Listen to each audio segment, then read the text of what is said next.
दहशती करता कोयते घेऊन फिरणारा आरोपी जेरबंद करून 2 कोयते जप्त। गुन्हे शाखा युनिट क्रमांक 2ची कामगिरी।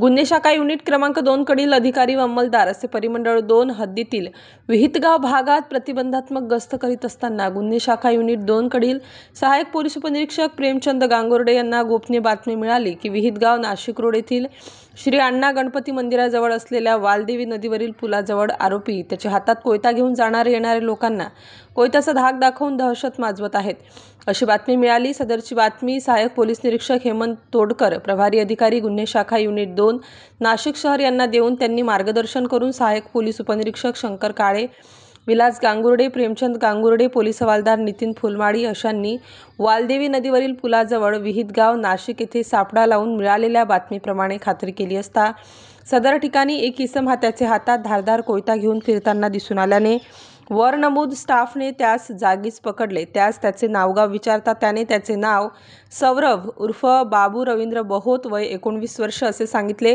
त्यास ताब्यात घेऊन त्याच्याकडून 1200 रुपये किमतीचे 2 धारदार कोयते जप्त करण्यात आले आहेत। सदर आरोपी विरुद्ध गुन्हा दाखल करण्यात आला आहे। स्टार न्यूजसाठी मोहसिन पठाण, नाशिक।